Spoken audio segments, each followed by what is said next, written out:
नमस्कार। Times of Swaraj के खास कार्यक्रम ऑपरेशन के पाठक में आप सबों का स्वागत है और मैं हूं संतोष सिंह। और आज हम के पाठक ऑपरेशन में जो हम बात करने रहे हैं जिन विषयों को लेकर, उस विषय पर चर्चा करने से पहले हम कुछ और भी बात आपसे करना चाहते हैं। लेकिन जिन बिंदुओं पर आज हम चर्चा करेंगे वो महत्वपूर्ण बिंदु ये है कि अब किसी भी तरह की अनियमितता की बात अगर सामने आए, कुछ भी आपको लगे कि आपके स्कूल में कुछ गड़बड़ी हो रही है, तो अब मुझे कहने की ज़रूरत नहीं है। अब के पाठक जी एक हॉटलाइन जारी कर रहे हैं, टोल फ्री नंबर, आप उस पर अपनी बात कह सकते हैं। अस्पताल में जिस तरीके से आपको प्रबंधक है ना, आईटी प्रबंधक मिलता है आपको कि भाई पूरे अस्पताल की फैसिलिटी देखने के लिए प्रबंधक बहाल हुए थे, याद होगा, अस्पताल में है, उस तरीके से अब स्कूल में भी होगी। इसके अलावा अब नियमित परीक्षा होगा। ये सब चीज़ें महत्वपूर्ण निर्णय लिए गए हैं, इन निर्णय पर हम चर्चा करेंगे। लेकिन जो हमारी आपके बीच बातचीत होती है, उस बातचीत का असर क्या है, उस पर भी हम चर्चा करें। देखिए, हजारों ऐसे मास्टर जो बरसों से स्कूल नहीं आ रहे थे, वो तो आना शुरू कर दिए। और आई वाले बाबा जो हमको फ़ोन किए थे, वो अभी थोड़ी देर पहले उनका फ़ोन आया था कि उनके स्कूल में भी जो 10 बरस से स्कूल खुला ही नहीं था, बच्चा सबको गांव का एगो दूगो आदमी पढ़ा देता था, अब औराई के उस गांव में स्कूल खुल गया है। ये जानकारी आज उन्होंने दी है। हमारे कार्यक्रम गपशप में वो आकर कहे थे कि देखिए स्कूल का हाल ये है कि मध्याह्न भोजन, छात्र कुछ नहीं, पोशाक सब मास्टर जी लोग और बाकी जनप्रतिनिधि लोग लूट कर चले जाते हैं। किसी को हमारे स्कूल में ताला खुलता ही नहीं है। लेकिन इधर ताला खुल, आज वो भेजे थे कि देखने के लिए कि हमको दिखवाइए पहले क्या, इसलिए कहे कि नहीं, अब बच्चा सबको लोग पकड़ के गांव से ले जा रहा है कि चलो पढ़ने के लिए। तो ये औराई के एक ऐसे जगह पर वो उनका घर है जो चारों तरफ नदी से घिरा हुआ है, और ऐसे जगह में लोग फ़ायदा भी उठाते हैं, समझते हैं कि कोई पदाधिकारी नहीं गए। वो बता रहे थे कि 24-25 वर्ष में 2 बार वीडियो उस गांव में गया है, अभी हाल में, वो भी चुनाव के दौरान बूथ देखने के लिए। जब गांव का नया स्कूल बना गांव में, तो बूथ देखने गया कि यहाँ पर बूथ हो सकता है कि नहीं। इतना पिछड़ा गांव है और वहाँ कोई देखने वाला नहीं है, तो लूट मचा हुआ है। लेकिन वहाँ भी शिक्षक पहुँच गया। आप बताइए, 10 बरस से शिक्षक, छात्र, मध्याह्न भोजन कहाँ जा रहा है, किसके यहाँ जा रहा है, किसी को कुछ पता नहीं है। लेकिन अब शिक्षक वहाँ भी पहुँच गया है। एक हाई प्रोफाइल लोग जिनकी पत्नी पतिदेव के साथ रहा करते थे, वो भी लौट आई हैं। अब वो स्कूल पहुंच रही हैं, समय पर पहुंच रही हैं। कल हम आपको बताए ही, कई लोगों का इस तरीके का फ़ोन आ रहा है कि अब अटेंडेंस और शिक्षक में अब कोई घालमेल नहीं है। कितना भी बड़ा शिक्षक क्यों नहीं हो, वो शिक्षक उपस्थित हो चुके हैं। कुछ लोग जो लगातार हमको महिला शिक्षकों की तस्वीर भेज रहे हैं कि ये स्कूल में गायब हैं, नहीं आती हैं, उन लोगों का भी हम लोगों ने वेरीफाई का, हम जो के पाठक जी का सेल है, उस सेल में हम लोगों ने इस खबर को भेजा कि देखिए ये खबर आ रही है, समस्तीपुर के मोहद्दीनगर से खबर आ रही है, मुजफ्फरपुर के सकरा से खबर आ रही है, वैशाली से खबर आ रही है, लखीसराय जमुई से खबर आ रही है, औरंगाबाद से खबर आ रही है। ये सारी शिक्षकें अभी भी नहीं आ रही हैं। तो पता चला कि सुबह में अगर इस तरह की खबरें आ जाती हैं हम लोगों के पास, तो शाम होते होते चीज़ें सामने आ जाती हैं। पता चला कि ये लोग रिजाइन दे चुकी हैं। जैसे के पाठक का दबिश बना, अभी तक जो खबर आ रही है कि 500 से अधिक शिक्षिका रिजाइन दे चुकी हैं। ये भी खबर है, आप समझ जाइए कि जो नहीं आ पा रही हैं, जिनको अब आना संभव नहीं है, वो आप लोग 500 से अधिक शिक्षिका रिजाइन दे दी हैं बड़े स्तर पर। उसकी भी काउंटिंग हो रही है कि किस तरीके से ये हो रहा है। और इतना ही नहीं, और भी बड़ी बात सामने आई है कि जांच में पाया गया कि 35,000 शौचालय जो स्कूल में बने हुए हैं, सब बढ़िया है, लेकिन हेडमास्टर साहब ताला बंद करके रखते हैं। मतलब शौचालय का उद्घाटन हुआ ही नहीं। अब पता नहीं क्योंकि न बच्चा जा रहा था, न मास्टर जा रहा था, न मास्टरनी साहिबा जा रही थी। मास्टरनियों जाती तब ना यूज होता। 45 उसी से पकड़ा रहा है कि भाई शौचालय कैसे यूज नहीं होगा। जब बच्चा आएगा तो शौचालय में ताला बंद है, शौचालय कभी यूज ही नहीं हुआ। तो ऐसा 35,000 शौचालय पूरे बिहार में जांच में पाया गया है कि यूज ही नहीं हुआ। मतलब उस स्कूल में बच्चा जा रहा था, न शिक्षिका जा रही थी। मास्टरनी साहब भी नहीं आ रही थी, तो काहे यूज होगा, बंद है।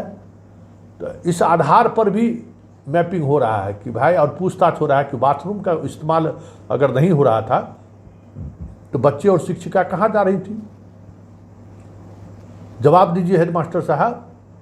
मध्याह्न भोजन खा रहा था, बन रहा था, चूल्हा चौकी नहीं दिख रहा है, तो कहाँ कहाँ कैसे बन रहा था।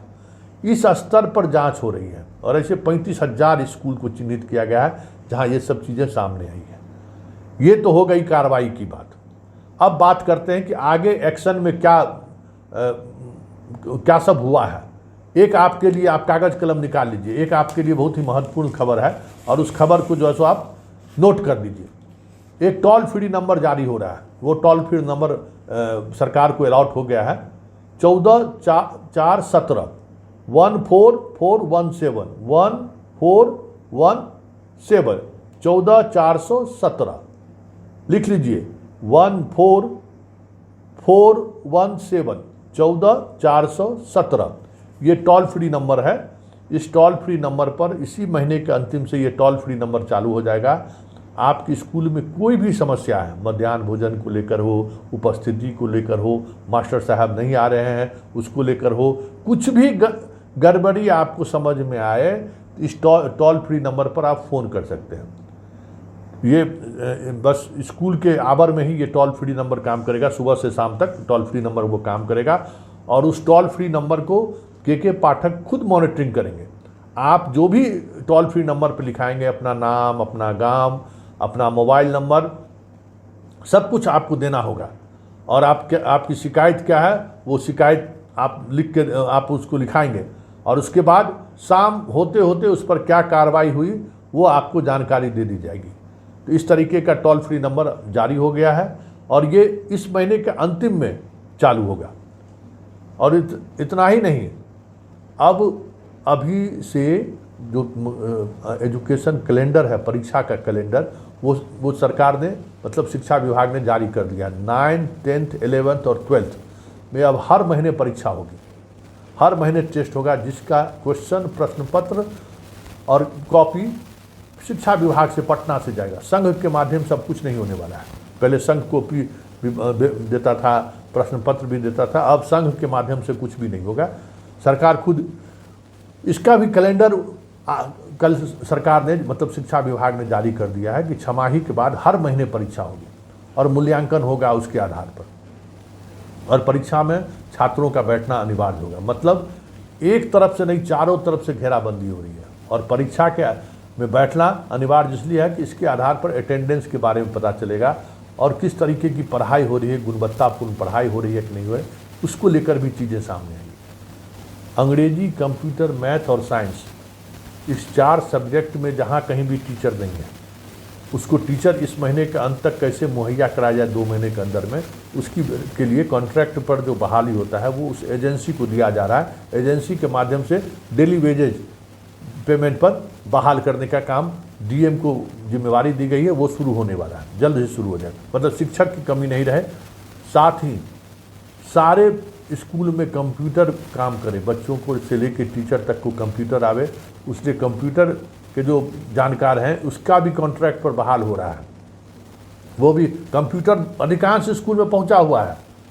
मतलब जो खरीदार का जो अपना होता है, देखिएगा शिक्षा विभाग में स्कूल बना, स्कूल का जो है सो अभी बात चलिए रहा, तब तक हाई स्कूल बन गया। बेगूसराय में हम लोग कई खबर चला रहे थे कि बन के उसमें जंगल उंगल हो गया, विद्यालय वहाँ शिफ्ट नहीं किया। तो जो इस तरीके से कंप्यूटर सप्लाई वाला जो लोग था, उसको पैसा मिला, सप्लाई कर दिया, लेकिन कंप्यूटर चालू नहीं है, उसके चालू की व्यवस्था हो रही है। और ये सारे प्रबंधन को सुचारू रूप से चलाने के लिए हेडमास्टर को ज़्यादा बोझ नहीं पड़े, इसके लिए अब प्रबंधक, जैसे अस्पताल में आईटी मैनेजर है ना, देखे हुएगा कि अब जाइए तो पहले आईटी मैनेजर से मिलिए, उसके जिम्मे सफाई से लेके सारा कुछ उसके है। उसी तरीके से जिला स्तर पर और प्रखंड स्तर पर ये प्रबंधक की नियुक्ति होगी। लगभग 1000 पदों का सृजन करने की बात हो रही है। प्रखंड में 600 पदों की सृजन की बात हो रही है कि प्रबंधक अब नियुक्त होगा, जो ये सारे तरह के डाटा, क्यों अब हेडमास्टर सिर्फ पढ़ाई कराएंगे, सारे तरह के डाटा सफाई हो रही है कि नहीं स्कूल में, शिक्षक की उपस्थिति को लेकर जो भी कुछ होगा वो आईटी मैनेजर टाइप जो है सो प्रबंधक हर जगह हर प्रखंड में नियुक्त होगा। वो उस सारी चीज़ों को जो प्रबंधक होगा वो मैनेजमेंट का स्टूडेंट जो जिनके पास डिग्री होगी वो भरेंगे। जैसे अस्पताल में है ना आईटी मैनेजर, ठीक उसी तरीके से शिक्षा विभाग ने भी जो है सो हर प्रखंड में अब इस तरीके का 8-10 लोगों की टीम, आईटी मैनेजर का जो टीम होगा वो पूरे प्रखंड में अपने तरीके से डाटाबेस बाकी चीज़ें जो हैं उन चीज़ों पर वो विशेष तौर पर काम करेंगे। तो फिलहाल ये 2 बड़ा फैसला लिया गया है। टोल फ्री नंबर एक बार आप फिर से नोट कर लीजिए, 14417, याद भी रहने वाला है, 14417, 14417 ये टोल फ्री नंबर शुरू हो रहा है। और इस नंबर के सहारे आप कोई भी शिकायत हो, आप शिकायत जो है सो कर सकते हैं कि क्या व्यवस्था सुचारू रूप से चल रहा है कि नहीं चल रहा है। कोचिंग मास्टर अगर पढ़ाने जा रहे हैं तो कौन मास्टर कहाँ कोचिंग पढ़ा रहा है, किसका क्या कोचिंग से रिश्ता है, ये सारी बातें आप कह सकते हैं। तो अब एक नए तरीके से शिक्षा विभाग बिहार में शिक्षा के अलग को जगाने में लगा हुआ है। हमारी आपकी भी जिम्मेवारी है कि पाठक के इस अभियान को और तेजी से दें, क्योंकि देखिए शिक्षा ही सब कुछ है। अगर शिक्षा में परिवर्तन हुआ तो समझिए इस देश में परिवर्तन होगा, बिहार में परिवर्तन होगा, हमारे आपके समाज में परिवर्तन होगा और एक नई तरह की बातें सामने आएगी, एक नया बिहार बनेगा। इसलिए इस अभियान में हम सबों को साथ रहना है, के पाठक के हाथ को और मजबूत करना है, क्योंकि इस अधिकारी ने ये साबित कर दिया है कि शिक्षा को लेकर वो बिहार को एक नया मिसाल या नई तरह की मसाल जलाने का उन्होंने बीड़ा लिया है। तो हम सब लोग उस मसाल को जलाने में उनके साथ खड़े हों। हमारी हम जैसे पत्रकारों की भी यही जिम्मेवारी है।